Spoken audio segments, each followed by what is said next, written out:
მოგესალმებით.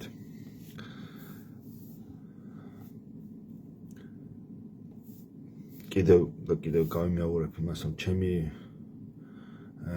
ვიდეოები მხოლოდ ერთ მიზანს ემსახურება და კიდევ გეუბნებით, ჩემთვის მნიშვნელობა რა აქვს ადამიანების შეხედულობას, ვინ როგორ უყურებს ჩემს გამოხატვას, ვის მოსწონს, ვის არ მოსწონს, ვის ეცინება, ვინ ბრაზდება, ვინ მადლობელია და მადლიერია და სიამოვნებს და ტკბება. მე ერთიც ვიცი, რომ ერთი მხარეც არის და მეორე მხარეც არის აქ. ასე იყო დედამიწის შექმნიდან მოყოლებული. ასე იყო ნოეს დროს, ასე იყო სოდომ გომორის დროს, ასე იყო იესო ქრისტეს დროს, ასე არის დღეს. ხალხი იყო, რომლებიც ნოეს დასცინოდნენ, მაგრამ მისმა ოჯახმა დაუჯერა და გააკეთა ის, რაც უთხრა. ასე იყო სოდომ გომორის დროს, ლოტს გაუბრაზდნენ, უთხრეს, რომ ეს ანგელოზები გამოიყვანენ, უნდა შევაჩვენოთო,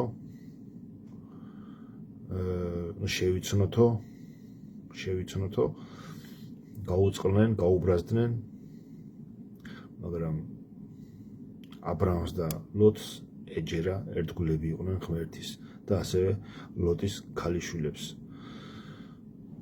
ასე იყო იესო ქრისტეს დროს. ეჯერათ იესოსი მის მოწაფეებს, მის მიმდევრებს, მაგრამ გარე ხალხს მისი არ ეჯერა. ვინ არის ეს გარე ხალხი? გარე ხალხი ეს არის ქვეყნიერება. ქვეყნიერება სატომ ქვია ქვეყნიერება? ქვეყნიერება ეს არის, რომელიც ცოდვასთან არის შერიგებული. ანუ ცოდვასთან ცხოვრობს ჩვეულებრივად, ანუ ცოდვილი ცხოვრები. ანუ ქვეყნიერება არიან ეს ის ადამიანები, რომლებიც ქრისტეს შეიძლება აღიარებდნენ, მაგრამ ისინი ცოდვილი ცხოვრებით აგრძელებდნენ ცხოვრებას. ესენი არიან ქვეყნიერების ბაში ჩაფლული ადამიანები. მაგრამ ქრისტიანები, რომლებიც ქვეყნიერებიდან გამოსულები არიან, რაზეც იესო ქრისტე ამბობს, რომ გამოდით ქვეყნიერებიდან და მე მიგიღებ თქვენ და ასევე იესო ამბობს, რომ თქვენ აღარ ხართ ქვეყნიერებისა, არამედ ჩემიანები ხართო და ამას ვიზი ამბობს, რომელნიც ცოდვასთან აღარ არიან, ცოდვას აღარ ეკარებიან. ანუ ქვეყნიერებაზე მყოფ ადამიანებს, რომლებსაც შეიძლება ქრისტიანები ქვიათ, ისინი თვლიან, რომ შესაძლებელია ცოდვილი ცხოვრებით იცხოვრო და შეუძლებელია ცოდვის გარეშე იცხოვრო. კი, მე ქრისტიანი ვარ, ქრისტე წამს ვაღიარებ რაღაცა ყველაფერი, აქეთური, იქითური, მაგრამ იცი რა, მე არ შემიძლია რომ არ შევცოდო, მე არ შემიძლია ვიღაცას რომ არ შევაგინო, მე არ შემიძლია რომ არ მოვწიო, მე არ შემიძლია რომ ქრთამი არ ავიღო, მე არ შემიძლია რომ მაგალითად რა ვიცი არ ვილოთაო, ან პლანი არ მოვწიო, ან ის არ ვქნა, ან ეს არ ვქნა, ვიღაცა არ დავწყევლო, ვიღაცაზე არ დავიბოღმო, ვიღაცაზე შურით არ აღვივსო და რა ვიცი, უამრავი რა, ვიღაცაზე არ ასე გავაკეთო და ვიღაცას არ დავარტყავცემო და რა ვიცი. მოკლედ ამპარტავნობა, ქედმაღლობა, ხო, ეს მოცა თავში აქ თავარდნილები, თავისი თავები, ხო? ამეთ ქრისტე კი გვეუბნება, რომ დამდაბლდით.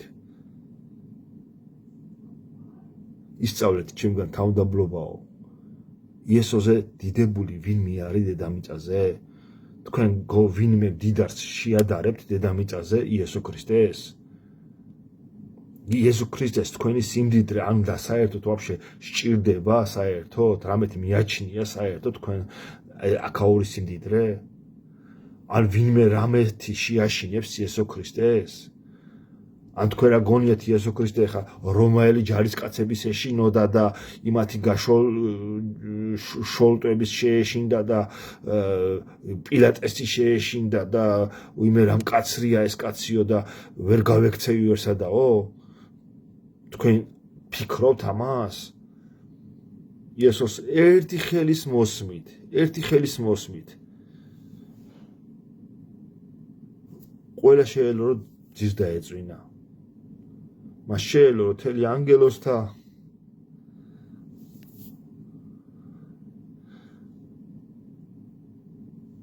არმია დაეძახა და მუსრს გაავლევდნენ თელს რომაელებს თავის პილატიანად გააქრობდნენ სულ ყველას აბსოლუტურად თქვენ შეიძლება ეს ზღაპარი გონიათ ეს ყველაფერი არ ვიცი მაგრამ ქრისტიანები იმიტომ არიან ქრისტიანები რომ მათ იციან ქრისტე ვინ არის მათ იციან უპირველეს ყოვლისა ქრისტე როგორია და რანაირია რომ ის არის ყოვლის შემძლე რომ ის არის მართლა მეფე ქრისტიანებს არ სწამთ ვიღაცა აი ვიმე რა კარგია უფალო იესო ქრისტე შენთან ყოფნა იციან რომ ის არის ნამდვილი მეფე ის არის ნამდვილი ღმერთი ნამდვილი უფალი რომ მის წინაშე ყველა მუხს მოიდრეკს და ყველაფერი ზანზარებს მის წინაშე სატანასაც კი ეშინია მისი დემონებს ეშმაკებსაც კი ეშინიათ მისი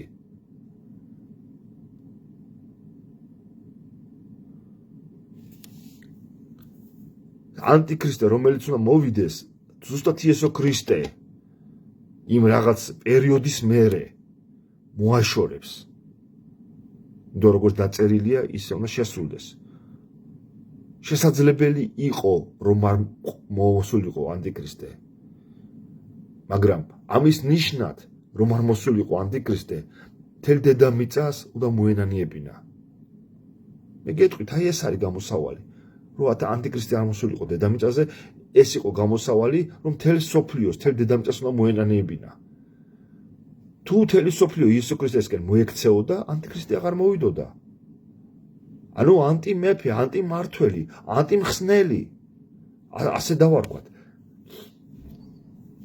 ქრისტე რას ნიშნავს მხსნელს ანუ ანტიმხსნელი ანუ კი არ გიხსნით ანუ ვითომ რომ იტყვის ხალხი რომ აი ჩვენ მხსნელი მოვიდაო ანუ ის იქნება ანტიმხსნელი ანუ ერთი სახით შეხედვით დაინახავთ რომ ვითომ გიხსნათ რაღაცისგან მაგრამ რეალურად თქვენ მახეში იქნებით სამუდამოდ გაბმულები საიდანაც ვეღარასოდეს თავს ვეღარ დააღწევთ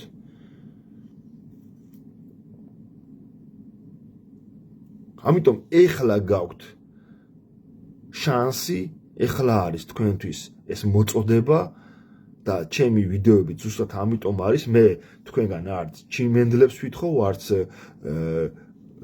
რაღაცა ლარების დარიცხვას ვითხოვ როგორც დღეს უკვე გავრცელებულია ვიდეოებში და ეს კაი ხანია რა თქმა უნდა ესე ხდებოდა ყოველთვის YouTube-დან და იმებიდან ითხოვდნენ ფულების ჩარიცხვას თავად ვიდეოებზე სულ არავისი ფული არ მჭირდება მე ჩემი შრომით ჩემი წვალებით რასაც ვიშოვი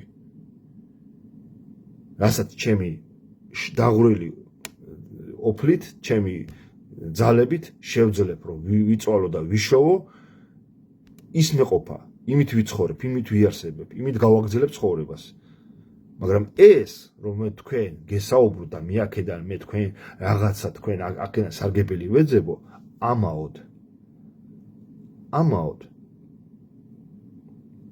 პირიქით მე მინდა თქვენ უფრო მეტად მოგემსახუროთ ადამიანებს მიუხედავად თუნდაც ის ვინც ჩემს მიმართ აი დაცინვით შემოიფარგლება ლანძღვით შემოიფარგლება გინებით შემოიფარგლება და უბრალოდ მას არ ესმის ეს რეალობა თუნდაც არ ესმის სულიწმიდის ენებზე ლოცვა როცა მე ვლოცულობ აი რაიმე ეს რა არის უკაცრავად პირველ საუკუნეში როცა მოინათნენ მოციქულები და ქრისტიანები რომლებიც ერთ ოთახში იყვნენ შეკრებილები და დაიწყეს სხვადასხვა ენაზე საუბრები და ეს იმ ხელაზე ხმამაღლა ლოცულობდნენ ისინი სხვადასხვა ენაზე სულიწმიდის ენაზე როგორც მე დღეს ვლოცულობ მათი ხმა გარეთ გადიოდა და ხალხმა როცა გაიგეს გაოგდნენ ზოგს შეეშინდა ზოგმა კი დაცინვა დაიწყეს. როგორც თქვენსავით. დაცინვა დაუწყეს მათ. მაგრამ მე პეტრე გაქადაგდა. ამ აღიმაღლა ხმა გამოვიდა გარეთ და თქვა, ესენი მთვრალები არ არიან ღვინით. არც ჭკუიდან შეშილები და არც გაგიჟებულები. ესენი სული წმინდით მოინათლნენ, როგორც იოველ წინასწარმეტყველის დროს იყო ნაწინასწარმეტყველები. რომ ღმერთმა თქვა, რომ გადმოვაფქვევ ჩემს სულს და თქვენ ძეზე და თქვენს ასულებზე და ისინი აწინასწარმეტყველებიან უკანასკნელ დღეს. და ეს არის ზუსტად ის, რაც დღეს სული წმინდის ნათლობით ხდება. მე არ გეუბნები თუ თქვენ ამაში მაინდამაინც უნდა ეხლა გამიგოთ. მაგრამ უბრალოდ დაფიქრდით. რასაც გეუბნებით. უბრალოდ სერიოზულად დაფიქრდით. მოუხმეთ თქვენს გონებას სერიოზულად დაფიქრდეთ. რაში მაწყობს მე ვიღაცის დაბოლება გაურკვეველი ენებზე ლაპარაკით. აი რაში მაწყობს. მე მონათლული ვარ ამით. და მე ამის გარეშე შემიძლია ვიცხოვრო. როცა 18-19 წლის ვიყავი, მე მაშინ მოვინათლე. რატომ მანამდე არ ვლაპარაკობდი ასეთი ენებზე, სულიწმინდის ენებზე? მანამდე არ ვიყავი მონათლული და ამიტომაც არ ვილაპარაკებდი. სკოლის პერიოდში არ ყოფილი ვარ მონათლული. სკოლის მერე, როცა სკოლა დავამთავრე, მე მოვინათლე. სულიწმინდის ძალით. იმიტომ ჩვენ სამი ნათლობა ვიცით სახარებაში. წყლით, სულით, ცეცხლით. ცეცხლი არის, რომელიც შენი ცხოვრება ინათლები, რომ შენ ცხოვრებაში ამტკიცებ შენს ქრისტესადმი ერთგულებას. ცეცხლით ნათლობა ეს არის, რომ შენ ცოდვასთან შეურიგებელი იქნები ყოველთვის მუდამ. აი ეს არის ცეცხლით ნათლობა. სულიწმინდის ნათლობა ეს არის, რომ შენში შემოდის ღვთის სული და ეს ენა, რომელიც კარგად დაუგდეთ ყური, ეს ენა, რომელთაც შენ ლოცულობ და შენ უბრალოდ არ გესმის. სულიწმინდა ესაუბრება გამოუთქმელი ოხრითო, ასე წერია. მამასო, აბა მამაო, ასე ესაუბრებაო და სულიწმინდა უპირველეს ყოვლისა, ვინც ლოცულობს, მას აშენებს. ანუ შენ რაც უბრალოდ შენ თავზე რა საჭიროებაც არის და შენ არ იცი რა თქვა, როგორ უთქვა ღმერთს, სულიწმინდაზე როცა სულიწმინდის ენებით როცა ლოცულობ, ზუსტად სულიწმინდა ამას აკეთებს შენს მაგირად. ამას ლოცულობს ზუსტად სულიწმინდას შენი გულისთვის, რომ შენ რაც უშუალოდ გჭირდება, ეს შესთხოვოს მამას შენი გულისთვის. პირველ რიგში და მეორე რიგში უკვე შენ ოჯახზე და შენს გარშემო ყველაფერი უკვე რაც არის მთლიანად ქვეყანაში და სოფლიოში. იმიტომ პირველ რიგში შენ მოწესრიგებაზე იწყება აქ ლოცვა სულიწმინდის ენებზე. სულიწმინდა აშენებს პირადად იმ ადამიანს, ვინც ლოცულობს. აი ამიტომ არის ლოცვა და რატომ არის გაურკვეველი და გაუგებარი. ამასაც აგიხსნით გეტყვით.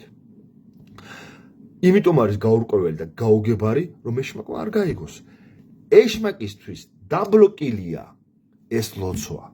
იმიტომ თქვენ რო გაიგოთ, რას ლოცულობთ სულიწმინდის დროს, მაშინ ეშმაკიც გაიგებს. იმიტომ თქვენ გონებაში, როცა გაიგებთ, რას ლოცულობთ, ხმამაღლაც რომ არ თქვათ და გონებაში თქვათო, მე აიმეებზე ლოცულობ, ხო? გონებაში ეშმაკი გაიგებს. თქვენ უკვე რა იგულისხმეთ იმ ლოცვაში, ანუ იმ ლოცვაში რაც გაიგეთ. ესმით, ამიტომ ეს არის გასაიდუმლოებული ლოცვა, რომ 100%-იანი თქვენზე მოვიდეს ღმერთის დახმარება. 100%-იანი დახმარება მოვიდეს ღმერთის თქვენზე. აი ამიტომ არის ეს ასე გაკეთებული. ეშმაკისთვის, სატანისთვის არის დაბლოკილი. და როცა ადამიანი სულიწმინდით ლოცულობს, ეშმაკი ჭკუიდან იშლება. ჭკუიდან შეშლილია უბრალოდ. აი ესე თვალები ესე გაურბის და სახე ეგრიცება და გიჟივით დახტის ერთ ადგილას. იმიტომ რომ არ იცის რა ქნას იმ ლოცვის დროს. არ იცის რა ქნას. იმიტომ შენ არ იცის რას თხოვ ღმერთს იმ დროს. მან არ იცის რას თხოვ ღმერთს შენთვის. და ამიტომაც არ იცის რა ქნას და გაგიჟებულია. აი ამიტომ არის ჩამოკარგებო სულიწმინდა გასაიდუმლოებული ეშმაკისთვის და ასევე თქვენთვის უბრალოდ გაუგებარი ადამიანებისთვის, ასე რომ ვთქვათ. მაგრამ ამ არის ხოლმე სიტუაციები, როცა სულიწმინდის რომ რაღაცა სიტყვები ხოლმე შენს ყოფ მაგალითად როცა დაძმები ერთად არიან და ერთად ლოცულობენ ეკლესიაში, რომელმე შეიძლება აეხსნას ყური, სულიერი ყური და გაიგოს მასთან ყოფი ის მისი და ან ძმა სულიწმინდის ენაზე რას ლოცულობს. ესაც ასევე დაწერილია. შეიძლება რომელიმეს ვინმეს აეხსნას სულიერი ყური და გაიგოს მისი ლოცვა. ასეც ხდება. ღმერთმა დაუშვას შეიძლება ესე. ღმერთმა დაუშვას. ასე. ერთხელ იყო ჩემ ცხოვრებაში ასე. ერთხელ იყო. მე ლოცულობდი, ჩემს გვერდით იყო ქალი, რომელიც ჩემთვის სულიერი დაიყო ის და მე როცა სულიწმინდით ლოცულობდი, მას ესმოდა, მან გაიგო ჩემი ლოცვის ხმა სულიწმინდის ენაზე და მე მითხრა მერე, რომ მე სულიწმინდით ლოცვის დროს ვამბობდი აბა მამაო. აბა მამაო. მამა, მამიკო. თურმე აი ესე ვიჯახდი სულიწმინდის ენაზე. რომელმაც მერე გადამითარგმნა. მოკლედ, ძვირფასებო, ძალიან არეული სიტუაცია არის, რა თქმა უნდა, დღეს სოფლიოში. მე გირჩევთ, საერთოდ ყური არავის არ დაუგდოთ პოლიტიკურად. არავის, აბსოლუტურად, აი საერთოდ პოლიტიკურად არც ერთი ყურის დამგდები არ იყოთ არავის მიმართ. გარდა ბიბლიისა, მხოლოდ ბიბლიას დაუგდეთ ყური. ბიბლია არის თქვენთვის ყველაზე პირნათელი. მიუხედავად იმისა, რომ თუნდაც ამერიკაში დღეს რაღაც დალაგების და ნორმალიზაციის ვითარება შეიმჩნევა. მე თქვი ამას წინათ მქონდა საუბარი, რომ ეს იქნება დროებით ქრისტიანებისთვის ამოსუნთქვის დრო, საშუალება, რომ ქრისტიანება ამოისუნთქონ. მაგრამ ეს ამოსუნთქვა ქრისტიანებისთვის ეს 4 წელი უნდა იყოს ის, რომ არ გაჩერდნენ ქრისტიანები. არ გაჩერდნენ პირიქით. წავიდნენ ეშმაკებზე, დემონებზე, სატანაზე წინააღმდეგ ბრძოლით. რაც გულისხმობ ამ ეშმაკების წინააღმდეგ ბრძოლაში ადამიანების განთავისუფლებას. რომ რაც შეიძლება მეტი ცოდვილი ადამიანი ქვეყნიერებისგან გათავისუფლდეს. რომ ჯოჯოხეთში არ მოხვდეს რაც შეიძლება მეტი ადამიანი, რაც შეიძლება მეტი ადამიანი გათავისუფლდეს, რომ არ წავიდეს ჯოჯოხეთში, რომ ეშმაკმა არ წაიყოლოს ადამიანები ჯოჯოხეთში. ქრისტიანები ჩვენ ზუსტად ამისთვის ვართ დედამიწაზე, ჩემი საქმე ეს არის, ნამდვილი საქმე ჩემი, ეს არის დედამიწაზე. რომ ადამიანები არ წავიდნენ ჯოჯოხეთში. აი ნამდვილი რეალური საქმე მე ისთვისაც დღეს ცოცხალი ვარ და სულდგმულობ ეს არის. მე ჩემს წილს მე კისრულობ ჩემ თავზე და ამით გადმოგცემთ თქვენს უყოლას, რომ ყველანი გავყვეთ იესო ქრისტეს. იესო ქრისტეს გარეშე უბრალოდ მომავალი არავის არ გვაქვს. არავის. იესო ქრისტეში ჩვენს უყოლას გვაქვს საუკუნე მარადიული სიცოცხლე. უკვდავები გავხდებით ხალხო, გესმით თქვენ. ამიტომ ეხლავე მოიშორეთ, მოიშალეთ ეს ცოდვილი ცხოვრება როგორ ამასაც გეტყვით მონანიებით დაიწყეთ მონანიება არაა საჭირო სადმე ვინმესთან წასვლა ან რამეს წინაშე დადგომა დახუჭეთ თვალები სადაც ხართ თქვენთვის მარტო ოთახში ჩაიკეტეთ და ილოცეთ თუ გულზე მოგაწვებათ ცრემლები იტირეთ მიუშვით სულიწმინდა თქვენში რომ თავისუფლად შემოვიდეს და იმოქმედოს გადმოყვარეთ ცრემლები ღმერთთან ეს ძალიან კარგია სთხოვეთ უფალს პატიება თქვენი ცოდვების გამო ცოდვები ეს არის შერიგება ღმერთთან ცოდვების მონანიების გარეშე უბრალოდ ღმერთთან შერიგება არ შეიძლება იმიტომ რომ როცა ადამიანი ცოდვას ინანიებს იესო ქრისტე ეუნება მამას მამა ამან მოინანია ცოდვა მე მას ვაპატიე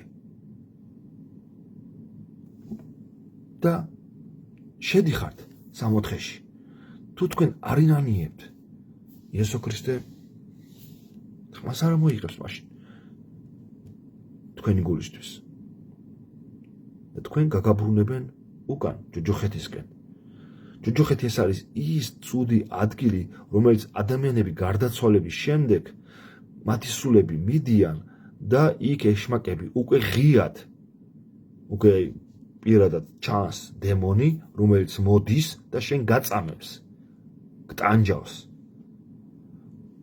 ხოლო იონეს გამოცხადებაში წერია რომ ჯოჯოხეთიო და სიკვდილიო ცეცხლის ტბაში იქნა ჩაგდებულიო ეს არის უკვე მეორე სიკვდილი ანუ ერთი სიკვდილი რომელიც იქ მიდიხარ ჯოჯოხეთში და იმის შემდეგ უკვე იმ წამების შემდეგ უკვე ადამიანებს კიდე ახალი წამება ემატებათ სადაც თვითონ ის დემონებიც კი იქნებიან მერე სატანჯველში ჩაყრილები რომელიც ცეცხლის ტბა არის სადაც იქ უკვე ყველა ერთად დაიტანჯება უკვე მარტო თქვენ კი არა ადამიანიც და დემონიც სატანაც ამიტომ იქ რომ არ წახვიდეთ იქ რომ არ მოხდეთ ამიტომ ჩემთვის არ აქვს მნიშვნელობა ვიღაცამე დამცინა ვიღაცამე გამლაძღა დამწყევლა შემაგინა თუ რაქნა მაქო არ მაინტერესებს მე ეს არ მაინტერესებს ჩემი ინტერესი არის რომ თქვენ იესო ქრისტესთან მიხვიდეთ და გადარჩეთ ეს არის ჩემი ნამდვილი ინტერესი მე თუ ადამიანს ვეუბნები რომ შენში ბოხმადებს და შენში შურიდებს როგორც ექიმი ეუბნება ადამიანს თავის დაავადებას რომ შენ ეს გჭირს დაავადება ასევე ვარ მე ჩემშიც არსებობს ეს სულიერი ექიმობა როცა ადამიანში ვხედავ რომ ადამიანს ეს ჭირს უშუალოდ და ეს რომ გჭირს შენ ბოხმიანობა და შურიანობა შენ ტვინში კი არ გჭირდება ჩემო კარგო პრობლემები კი ტვინში კი არ გაქვს პრობლემები არა ნუ ვიღაცამ შეიძლება ამის გულისთვის შენ ავანტყოფი გიწოდოს და რაღაცა სხვანაირი რაღაცა სახელი დაგარქვას მაგრამ უფრო ნამდვილი რაც არის ეს არის დემონი ბოხმიანი და შურიანი არის დემონი ეშმაკი რომელიც ადამიანში შედის და ამას აღღვიევს მერე ამიტომ ეს დემონები არიან გასაგდებები ადამიანისგან გესმით აი რაშია საქმე დემონია თვითონ გასაგდები როცა ადამიანში ეს სიძულვილია ბოხმა შურიანობა არის ეს არის დემონი გასაგდები იქიდან შენ დემონს ვერ გააგდებ მაგრამ თუ შენ დაიწყებ ცოდვების მონანიებას და იტყვი რომ უფალო მე თვლი ვაღიარებ რომ ცოდვილი ვარ ეს ჩემში ეს ბოხმიანობა შურიანობაა და გთხოვ უფალო მე არ შემილია მე ვერ უმკლავდები ამ ყველაფერს უბრალოდ გთხოვ რომ შენ გამათავისუფლო აი ამისგან ბოხმიანობისგან შურიანობისგან სიძულვილისაგან და ასე შემდეგ მაგინებლობისაგან რომ ყოველ სიტყვაზე ენაზე უზდელური სიტყვა გაკერია და ვერ იშლი ვერ იშორებ მეც ვიყავი კი მესმის მეც ვიყავი ასე მაგრამ მე როცა ვიყავი მაშინ მე თვითონაც მეჯავრებოდა ჩემი ენის ეს უძდელურ სიტყვების გამოთქმა, მაგრამ რაღაცა ადამიანებში ტრიალებდა ეს ასე. უნდა გეთქვა. დღეს ბედნიერი ვარ, რომ იმ ადამიანებს აღარ ვბაძავ, ქვეყნიერებას აღარ ვბაძავ. დღეს უბრალოდ ხალხს უხარია ქვეყნიერებას ერთმანეთს ვბაძავენ. და კეთილის მიბაძვა კი არ უხარიათ.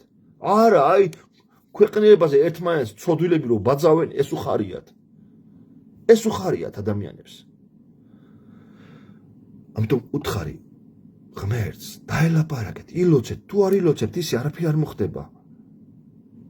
როგორც მუშაობით, თუ არ იმუშავებ, ისე ხელფას არავინ არ გადაგიხდის სახში ჯდომით.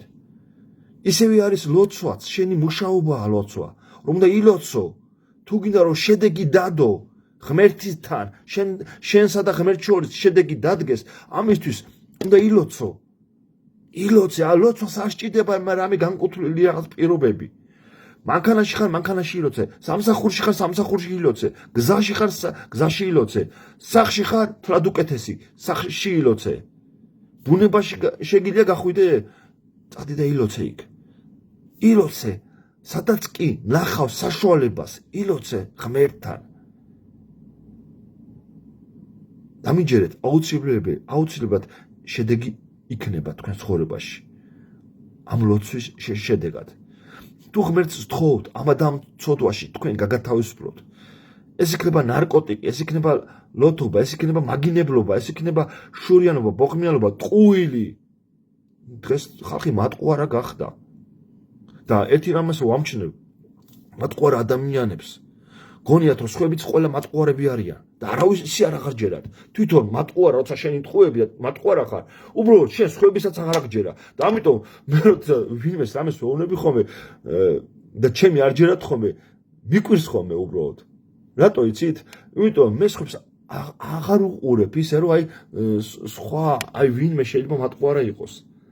ჩემთვის ყველანი ლამაზები და კოხტები არიან და ყველაში უყურებ დადებიც. რომ დადებით დავინახო. კი, შეიძლება ადამიანს მიუთითო, მიუნიშნო, რომ მასში ეს ცოდვა არის. მაგრამ იმიტომ კი არა, რომ აი მე შენთვის ცუდი მინდა. პირიქით, რომ მინდა რომ ეს ცუდი მოიშორო და თუ ვერ იშორებ, მოგეხმარები, დაგეხმარები. ვილოცებ შენთან ერთად, შენზე ვილოცებ. ვისაუბროთ ერთად. ძვირფასებო, დრო ცოტა გვაქვს. სანამ ანტიქრისტე მოვა. ამიტომ დროზე მოდით გონს მოტრიალდით უფალ იესო ქრისტესკენ. თორე მერე გვიანი იქნება. დამიჯერეთ მერე რომც დაიწყოთ მონანიება, ვაიმე უფალმა პატიედა, ვაიმე ეხლა მივხვდი და ეხლა ამეხილა თვალები და უიმე თურმე ოდესღაც მამუკა მართლაც ლაპარაკობდა და რატო არ დავიჯერე მაშინ. გვიანი იქნება მერე უკვე ძვირფასებო. მერე გვიანი იქნება. ხედავთ დღეს ხალხი ახალგაზრდობა რას დაემკვანა, რას გავს. გუშინ ერთ ვიდეოზე ერთ გოგოს უსმენდი, უცხოელი იყო. მე კვლელი ვარო და მიხარიაო ბავშვებს რომ ჩემს მუცელში კლავო აბორტითო. უკვე 45 აბორტი გავაკეთეო და კიდე გავაკეთებო, გავაგრძელებ აბორტებსაო. უხაროდა და აი იაზვური მანიაკური სახით იცინოდა. ცოდვა უბრალოდ საცუდავია ესეთი ადამიანი. კი არა ჩაქოლო და კი არა სცემო ესეთი ადამიანი. ცოდვა უბრალოდ უნდა დაუჯდე. და ჭკვიანად უნდა ესაუბრო. იმიტომ თუ საშუალება გვაქვს რომ ადამიანებმა ერთმანეთს რაღაცა გაუკეთოთ, ეს არის რომ ეშმაკს გამოვგლიჯოთ ერთმანეთი. დამიჯერეთ ადამიანებში თუ დევს ეს აუტანლობა, ეს სისაძაგლია თუ რაც არის ყველაფერი, ეს იმიტომ რომ ეშმაკს ისინი აი ეს ეყავს დაჭერილი. ჩვენკენა გვეზიზღებოდეს თუნდაც პოლიტიკური რათ ადამიანები. შეიძლება პოლიტიკა არ მაინტერესებს და არც მათი რაღაცა, მაგრამ ისინი ადამიანები არიან, ამიტომ ის ადამიანები კი არ მეზიზღებიან, უბრალოდ მათი იდეოლოგია, რასაც ისინი პოლიტიკურად ატარებენ, არ მაინტერესებს. მაგრამ როგორც ასეთი ადამიანები, რა თქმა უნდა, ცოდვები არიან, იმიტომ მათი გულისთვის ქრისტეს სისხლია დაღვრილი. ამიტომ ჩვენ არ უნდა განვასხვაოთ ადამიანებს, არ უნდა ვუყუროთ ბიზნესი ხარ თუ მიშასი ხარ. რას ქვია? თუ ცოდვილია ისაც ცოდვილია. ორივე ცოდვილი. რა მნიშვნელობა აქვს? ვინ როგორი ცოდვილია? თეთრი ცოდვილია თუ შავი ცოდვილია? აი არ მესმის. ცოდვა. ცოდვა ყველა მომაკვდინებელია. მომაკვდინებელი ციას ნიშნავს. ცოდვას ჩაიდენ და შენი ცოდვა რო არ მოინანიო თელი შენი ცხოვრება და ისე გარდაიცვალო, ხო? ჯოჯოხეთში წახვა. აი სულ ელემენტარული რაღაცა თითქოს თქვა რომ ეს ელემენტარულია ხა ამის გულისთვის ღმერთს ხო არ შევაწუხებ და ღმერთთან ხა მონანიებას ხო არ დავიწყებ ხა ელემენტარული რაღაცა. როგორ არის ნათქვამი ნემსის ქურდი და აკლემის ქურდიო ორივე ერთი ის არისო, ხო? ანუ არ აქვს მნიშვნელობა ნემსის ქურდი იქნები თუ აკლემის ქურდი იქნები, არ აქვს მნიშვნელობა. ცოდვა დიდიც და პატარაც ორივე ჯოჯოხეთში მიდის. უბრალოდ დიდი და პატარას იმიტომ ეძახიან, რომ პატარა უფრო შეგირია, რომ ადვილად აი ადამიანს აი გულზე არ ქონდეს ლოდივით ჩამოკიდებული და ადვილად მოინანიო ღმერთთან. ხშირად ამასაც არ აკეთებენ ადამიანები, რატო იცით? ხშირად ისინი ადამიანები უკვე ამ პარტაონობაში არიან გადავარდნილები. და ეს ამ პარტაონობა ზუსტად ვერ ხვდებიან, რომ ყველაზე დიდი ცოდვა ეს არის მათში უკვე. განა ის კი არა რომ რაღაცას რომ იქ ქრთამს ხელი მოკიდეს და ანუ რაღაცა აი 100 ლარი ვიღაცამ ჩაუჯიბა და ხმა არ მოიღო. ან კიდე ვიღაცას მიალანძღეს და შეაგინეს ვიღაცას შესაგინებელი იყო და შევაგინეო. არა, ყველაზე დიდი ცოდვა შენ დროს, შენში მაგ დროს არის ის, როცა შენ ხარ ამ პარტავანი უკვე. ვინ იყო პირველი ამ პარტავანი? სატანა გახდა, ხო? და სატანას ემგვანები ნელა მერე. როცა შენში ეს ქედმაღლობა, ამ პარტავნობა, სიამაყე მიდის და ამიტომ არის დამდაბლდით. ღმერთის წინაშე დამდაბლდით. და ღმერთი ამბობს, მერე მე აგამაღლებთ თქვენო. აი მერე ნახეთ ამაღლება როგორი იქნებაო.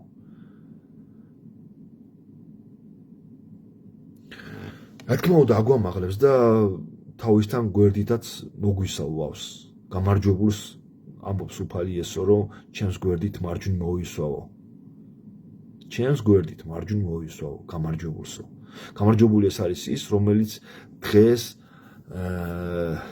აქ დედამიწაზე, რა თქმა უნდა, ცოდვასთან შეურიგებელია და რა თქმა უნდა, სატანის წინააღმდეგ ის უმკლავდება ყველა შემოტევებს. რა თქმა უნდა, ღმერთის დახმარებით, აბა ეხლა ღმერთის დახმარებით ხო ვერ გაუკლავდება? რა თქმა უნდა, ღმერთის დახმარებით. და კიდევ გეუბნებით, რომ ანგელოზები ზეცაში გაოგნებულები არიან ჩვენი ყურებით. რატომ? იმიტომ რომ ისინი ქემაინც ხედავენ იმ სულებს, რა სულებიც ჩვენ გვებრძვიან. და ანგელოზები სულები არიან და სულს ხედავს. მაგრამ ჩვენ ვერ ვხედავთ, მაგრამ ქრისტიანები დგავართ. მე ვიძახი მეომარ ქრისტიანებზე, ერთგულ ქრისტიანებზე, ქრისტეს ერთგული ქრისტიანები და არ ნებდებიან. მაგრამ პავლე მოციქული გვეუბნება, ვინცობა მოხდა ისე, რომ თქვენ რამეში ჩავარდით ცოდვაში და შესწოდეთ, ყავს შუამდგომელი მამის წინაშე, უფალი იესო ქრისტე. შესწოდე? ეგრევე მიირბინე იესო ქრისტესთან და უთხარი, უფალო, იესო, მაპატიე, მე შემოგწოდე, გული გატკინე, გაწყენინე, დავაშავე შენს წინაშე. ვიცი, არ უნდა მოქცეულიყავი ასე, არასწორად მოვიქეცი. იცით იესო რა ტკბილია, რა საყვარელია? ეგრევე მყისვე გპატიობთ ყველაფერს. даже კამფეცაც კი გაძლევთ პატიების დროს. ანუ გეფერებათ, გესიყვარულებათ და ამას იგრძნობთ იმით, როცა თქვენში ეს გულში ცრემლები წამოვა. ეს მოფერებაა ღმერთის, როცა თქვენ გეტირებათ მონანიების დროს, ეს არის როცა ღმერთი თქვენ გეფერებათ. გეფერებათ ღმერთი და ამიტომ გეტირებათ. როცა ადამიანები ინანიებენ. ამინ. აი ეს მინდოდა ჩემო კარგებო მეთქვა, არავის პოლიტიკურად ხარეს არ გადაიხაროთ არავისკენ, არც ამერიკისკენ, არც რუსეთისკენ, არც საქართველოში, ან ერთისკენ არ დაიჭირეთ ერთი პოზიცია, იესო ქრისტე. всё, მორჩა გათავდა. სხვა არც ერთი პოზიცია. იმიტომ რომ დღეს თუ ამერიკაში ეს მთავრობა მოვიდა, მე არ ვიცი, ხვალ ზეგდა 1 წლის მერე რას მოიმოქმედებს ტრამპი, მაგრამ ის რაც მან განკარგულებაში